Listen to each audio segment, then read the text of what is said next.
spoke about drones for 26 minutes. I think let's move on to your account aggregation, because that is another really interesting change in the laws and it's going to have a Yeah, big impact. Just like how UPI had a big impact, I think account aggregation is going to have a big impact as well. 100%.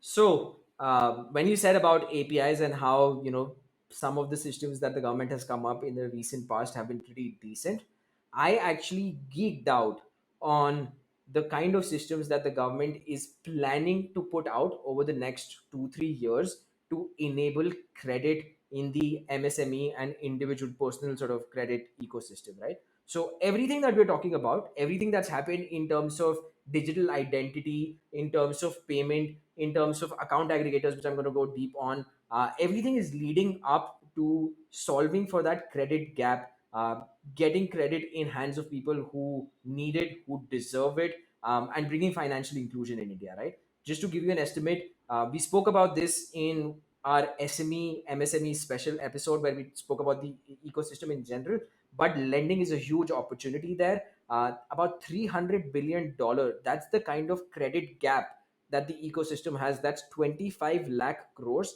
And if you, like me, have problems counting zeros, that's 12 zeros. That's 12 zeros beyond 25, right? That's the credit opportunity in the MSME ecosystem. Can I just give a 10-second rant over here? Yeah. In my opinion, large businesses in India basically use SMEs as their working capital giver, because they pay the SME whenever they want, like 60 days, 90 days, 500 days, whenever they pay them. And on the other hand, banks don't give loans to SMEs. So basically, SMEs, they can't get loans from banks. They get paid late by the large conglomerates, and then they get stuck. And therefore, you see, that's why funding for SMEs is such a big topic in India. 100%. And people who are not familiar with the SME ecosystem, whenever I've spoken about the exact same thing about how SMEs bear the brunt of any recession and stuff like that, people say, hey, just stop working with that company. And I'm like, no, it's not as simple as that. If you are a vendor to a Maruti, you can't just stop working with that company, because you're going to get banned and you're never going to be able to supply to them. So you just suck it up and you figure out how to manage the credit, manage the working capital, and you just stay afloat. This is something that every large company in India, most large companies, if not every large company, has done to the SME ecosystem. Now, to the other point, and I think it's important to understand why banks are not willing to give credit, right? Banks are also vilified, saying that, hey, you're not supporting the SME ecosystem. But look at it from a very capitalistic perspective, because these are obviously capitalistic institutions. They're here to make money. When you talk about giving credit to SMEs and MSMEs, it's actually just not viable in most cases, right? The unit economics don't make sense. Let me give you an example.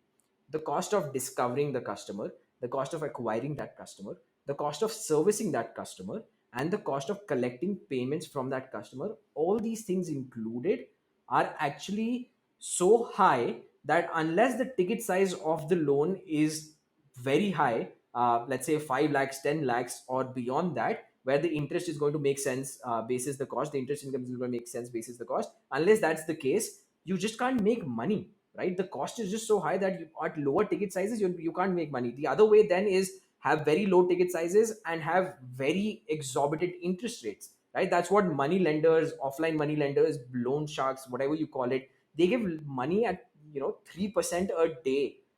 That's just insane. Like some of the lower ticket sizes, MSME, right? Like I'm talking about somebody who's a fruit vendor, takes loans at 3% a day because they have to. The banks can't reach them. The microfinance institutions can barely reach them. The NBFCs can't reach them.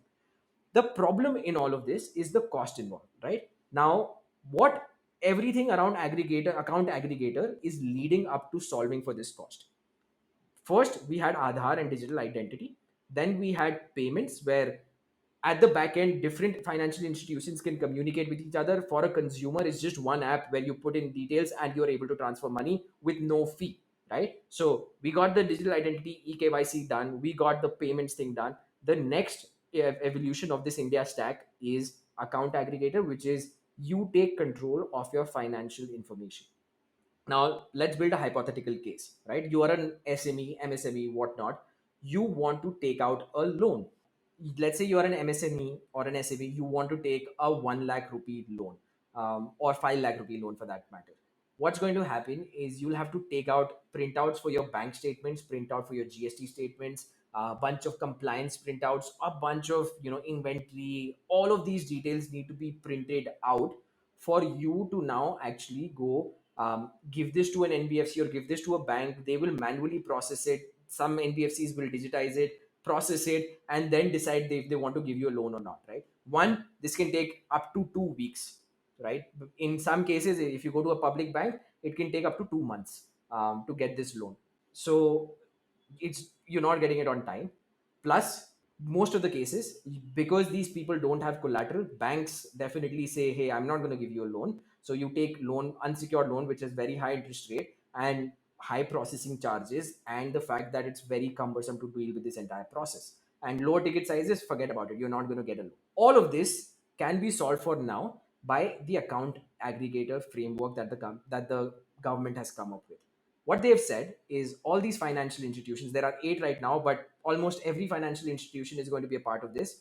Your information, your bank statements, your GST statements, your any kind of financial information can be shared from one account aggregator to the second account aggregator without you actually printing anything out. All of this can be done digitally. I'm going to stop and tell you what this means. We are not very far from a digitally approved loan in less than 10 seconds for a small ticket size where the money hits within 30 minutes. But wait.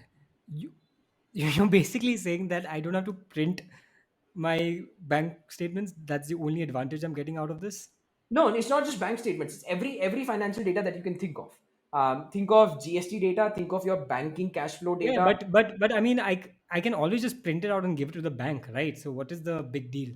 That's the cost, right? So if let's say you want a 25,000 rupee loan, which a lot of MSMEs need on a daily basis, right? They churn daily fruit vendors and stuff like that.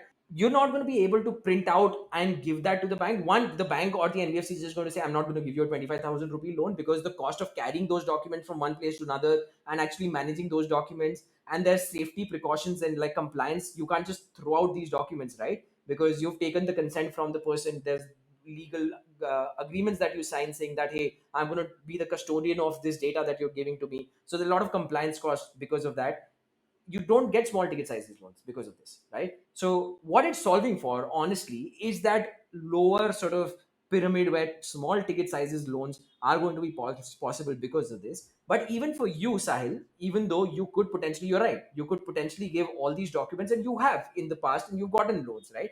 But that process is going to become much smoother. What's also going to happen is the fraud that used to happen in the SME ecosystem, where a lot of people, crooks, were basically manipulating bank statements, manipulating GST statements to get loans, are also going to get wiped out because of this.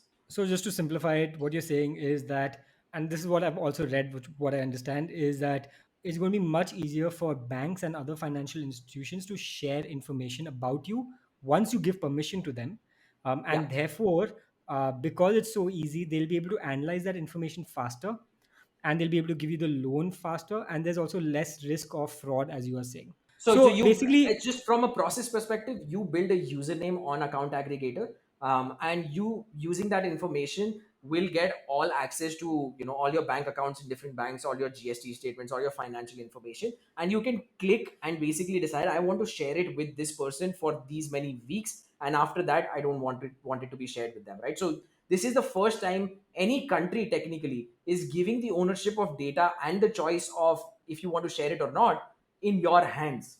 It's a so huge thing. two things come to my mind. Number one, bloody visas. If I can just tell the visa person, like, hey, just check out my bank statement so I don't have to bloody print that out. Oh shit, dude, that would solve so many issues. But number two, the second thing that comes to my mind is UPI, right? Yeah. Because that is very similar to the kind of idea behind UPI, is that UPI is creating interoperability between banks. Whenever, so in the US, they have this app called Venmo, where you can just send money to other people and stuff like that, and it's very easy to use. And my American friends ask me like, okay, we have Venmo, what the hell is the difference between UPI and Venmo? That is the difference between UPI and Venmo. On Venmo, you have to stick on Venmo. On UPI, you can use any bloody platform, and it's going to be the same. It's going to send from bank account to bank account. So what Yeah. you're saying is basically it's creating one more layer where different entities can talk to each other. So sorry. Last thing I'm going to say before I end my rant is that one way that certain companies make money is by increasing the friction of moving from one company to another, right? That is one big way that Apple makes money, that they want you to stick on the ecosystem. UPI removes that friction. So what it says is that the only way you can now make money is by really, really, really improving your service, right? Now what Exactly. you're saying is that this is doing and is another way of reducing friction. Yeah. Now when my friction is reduced, I can go and take a loan from anywhere, Yeah. because now other banks will also be willing to give me loans. Okay, now I understand this whole thing much better. Yeah. And I'm just going to put out a caveat, right? Account aggregator is still the foundation of a lot of this digital lending and lending to be enabled in the future. Open plan, right? The entire Open thing, which is Open Credit Enablement Network, that's going to be a game changer. That's really what the government is going after. And this entire approach, as you said, interoperability, is led by this thing of using APIs. And it's such a beautiful thing, right? You use APIs to make standard languages that can communicate, standard languages that people can use, or standard systems that companies can use to talk to each other. They did it with UPI, they're doing it with account aggregator, and they're going to do it with actually lending, the the final lending piece of it. We're going to do a special episode just on Open Credit Enablement Network and the India stack in general. If anybody has any contact with Sharat Sharma of iSpirit, please get us in touch. I would love to host him. I geeked out on their videos last night for 3 hours. I was just watching videos on India Stack that were put out by iSpirit, who's the think tank behind all of this. I would love to host him and talk about the India Stack in general. Let's reach out to him. Let's try it out. Yeah.